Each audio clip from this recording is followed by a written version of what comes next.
नंदनम देहि मे प्रभो रमापते वासुदेव अर्यम पुत्र जगतपते। हरे कृष्णा। आप सभी को संतान सप्तमी की हार्दिक शुभकामनाएं। जिस प्रकार से अहोई अष्टमी का व्रत संतान से जुड़ा होता है, संतान की दीर्घायु, संतान के सुखद भविष्य और उन्हें हर संकट से बचाने के लिए यह संतान प्राप्ति के लिए रखा जाता है, उसी तरह संतान सप्तमी का व्रत भी अपने आप में विशेष महत्वपूर्ण है। इस दिन माता पिता या दोनों में से कोई भी एक संतान सप्तमी का व्रत रख सकते हैं। संतान सप्तमी का व्रत रखने से घर में खुशहाली, समृद्धि का आशीर्वाद तो मिलता ही है, इस दिन संतान से जुड़ी हुई हर समस्याओं का निवारण भी हो जाता है। इस शुभ दिन पर भगवान शिव और माता पार्वती जी के साथ ही भगवान श्री कृष्ण के बाल स्वरूप की पूजा करके व्रत की कथा का श्रवण करना चाहिए। तो प्रिय भक्तजनों, अब आपको सुनाते हैं संतान सप्तमी की कथा। आप सब भी अपनी अपनी संतान की दीर्घायु के लिए, उनके सुखद भविष्य की कामना के लिए इस कथा को सच्चे मन से जरूर सुनिएगा।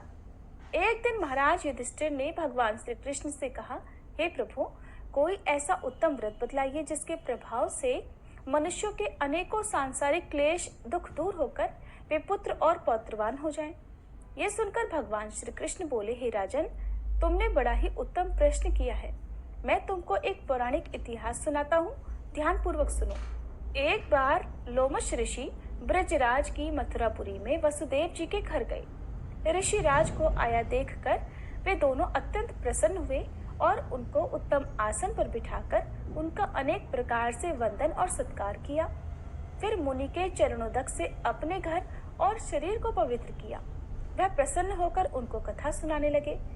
कथा को कहते हुए लोमश ऋषि ने कहा कि हे देवकी, दुष्ट दुराचारी पापी कंस ने तुम्हारे कई पुत्र मार डाले हैं, जिसके कारण तुम्हारा मन अत्यंत दुखी है। इसी प्रकार राजा नहुष की पत्नी चंद्रमुखी भी दुखी रहा करती थी, किंतु उसने संतान सप्तमी का व्रत विधि विधान सहित किया, जिसके प्रताप से उनको संतान का सुख मिला।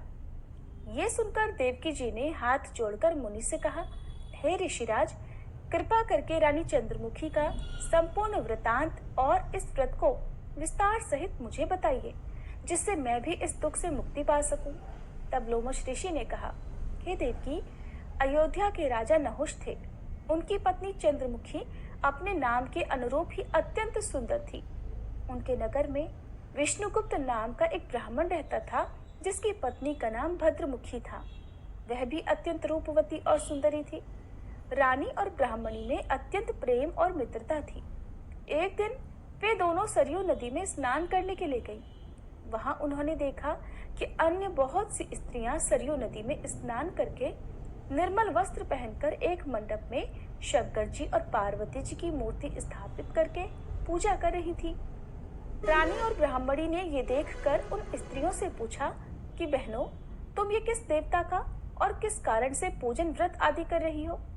ये सुनकर स्त्रियां कहने लगी कि हम संतान सप्तमी का व्रत कर रही हैं और हमने भगवान शिव और पार्वती जी का पूजन चंदन, अक्षत आदि से षोडशोपचार विधि से किया है।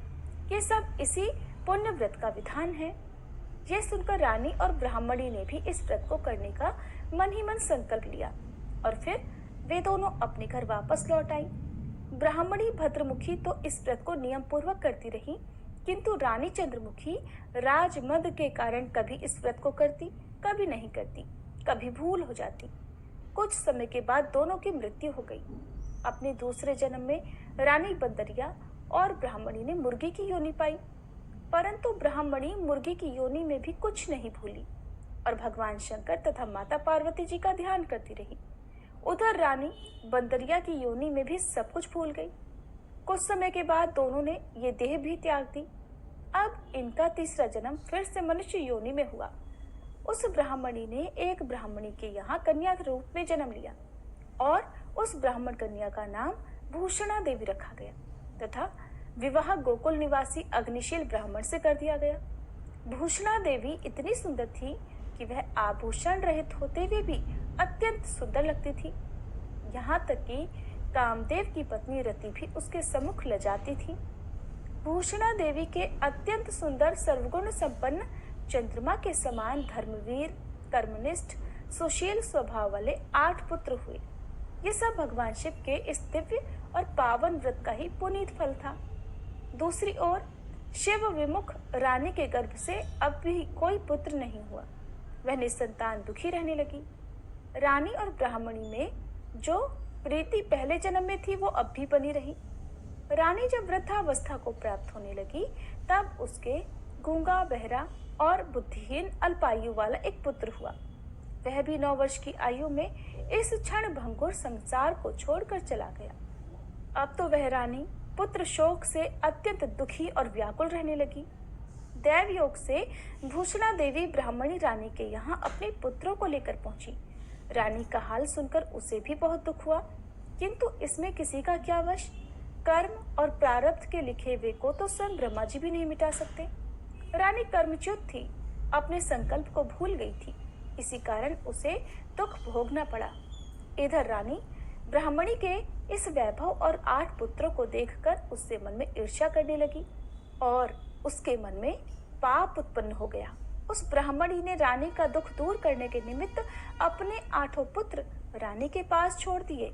रानी ने पाप के वशीभूत होकर उन ब्राह्मणी पुत्रों की हत्या करने के विचार से लड्डू में विष मिलाकर उन सभी को खिला दिया।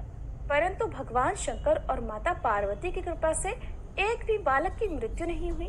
ये देखकर रानी तो अत्यंत ही आश्चर्यचकित हो गई और इस रहस्य का पता लगाने की उसने मन में ठान ली। इधर भगवान की पूजा से निवृत्त होकर जब भूषणा देवी रानी के पास आई तो रानी ने उससे कहा, मैंने तुम्हारे बालकों को लड्डू में जहर मिलाकर खिलाए, लेकिन इनमें से एक भी नहीं मरा। तुमने ऐसा कौन सा दान पुण्य व्रत किया है जिसके कारण तुम्हारे पुत्र नहीं मरे और तुम नित्य नए सुख भोग रही हो? तुम्हारा तो बड़ा सौभाग्य है। इसका भेद तुम मुझसे निष्कपट होकर समझाओ, मैं तुम्हारी बड़ी ऋणी रहूंगी। रानी के ऐसे 3 वचन सुनकर भूषणा ब्राह्मणी कहने लगी, सुनो, तुमको 3 जन्म का हाल कहती हूँ, सो ध्यानपूर्वक सुनना। पहले जन्म में तुम राजा नहुष की पत्नी थी और तुम्हारा नाम चंद्रमुखी था, मेरा नाम भद्रमुखी था और मैं तब ब्राह्मणी थी। हम तुम अयोध्या में रहते थे और मेरा और तुम्हारा बड़ा प्रेम था।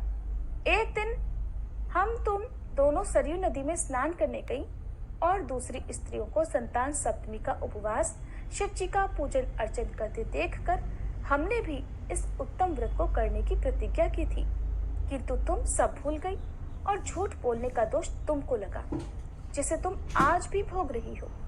और मैंने इस व्रत को आचार विचार सहित नियम पूर्वक सदैव किया और आज भी करती हूँ। दूसरे जन्म में तुमने बंदरिया का जन्म लिया और मुझे मुर्गी की योनि मिली।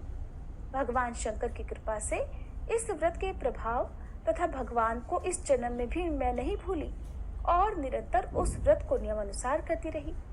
तुम अपने बंदरिया के जन्म में भी उस संकल्प को भूल गई। मैं तो समझती हूँ कि तुम्हारे ऊपर ये जो भारी संकट है उसका एकमात्र यही कारण है और दूसरा इसका कोई कारण हो ही नहीं सकता।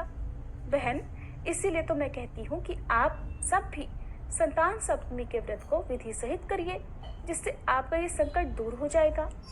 लोमश ऋषि ने कहा, हे देवकी, भूषणा ब्राह्मणी के मुख से अपने पूर्व जन्म की कथा तथा व्रत संकल्प इत्यादि सुनकर रानी को पुरानी सारी बातें याद आ गई और अब वह सच्चे मन से पश्चाताप करने लगी तथा भूषणा ब्राह्मणी के चरणों में पड़कर क्षमा याचना करने लगी और भगवान शंकर, माता पार्वती जी की अपार महिमा के गीत गाने लगी।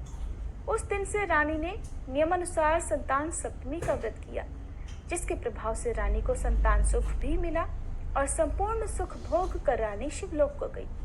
भगवान शंकर के व्रत का ऐसा प्रभाव है कि रास्ते से भटका हुआ मनुष्य भी अपने रास्ते पर चलने लगता है और अनंत ऐश्वर्य भोग कर अंत में मोक्ष प्राप्त करता है। लोमश ऋषि ने आगे कहा, हे देवकी, इसीलिए मैं तुमसे भी कहता हूँ कि तुम भी इस व्रत को करने का संकल्प अपने मन में करो तो तुमको भी संतान सुख मिलेगा। इतनी कथा सुनकर देवकी जी हाथ जोड़कर लोमश ऋषि से पूछने लगी, हे ऋषिराज, मैं इस पुण्यदायी उपवास को अवश्य करूंगी, किंतु आप इस कल्याणकारी और संतान सुख देने वाले उपवास का विधान, नियम आदि विस्तार से समझाइए। ये सुनकर ऋषि बोले, हे देवकी, ये पुनीत उपवास भादो भाद्रपद के महीने में शुक्ल पक्ष की सप्तमी तिथि के दिन किया जाता है। उस दिन ब्रह्म मुहूर्त में उठकर किसी नदी अथवा कुएं के पवित्र जल में स्नान करके साफ स्वच्छ वस्त्र पहनने चाहिए। श्री भगवान शंकर तथा जगदम्बा पार्वती जी की मूर्ति की स्थापना करें। इन प्रतिमाओं के सम्मुख सोने चांदी के तारों का अथवा रेशम का एक गंडा बनाएं। उस गंडे में 7 गांठें लगानी चाहिए। इस गंडे को धूप दीप अष्टगंध से पूजा करके अपने हाथ में बांधें और भगवान शंकर से अपनी कामना सफल होने की प्रार्थना करें। इसके बाद 7 पुए बनाकर भगवान को भोग लगाएं और 7 ही पुए अपनी यथाशक्ति और सोने अथवा चांदी की अंगूठी बनाकर इन सबको एक तांबे के पात्र में रखकर उनका षोडशोपचार विधि से पूजन करके किसी सदाचारी धर्मनिष्ठ सुपात्र ब्राह्मण को दान दे दे। उसके बाद 7 पुए स्वयं प्रसाद के रूप में ग्रहण करें। इस प्रकार इस व्रत का पारायण करना चाहिए। हर साल की शुक्ल पक्ष की सप्तमी तिथि के दिन हे देव की इस व्रत को इस प्रकार नियम पूर्वक करने से सभी पाप नष्ट हो जाते हैं और सौभाग्यशाली संतान उत्पन्न होती है तथा अंत में शिवलोक की प्राप्ति होती है।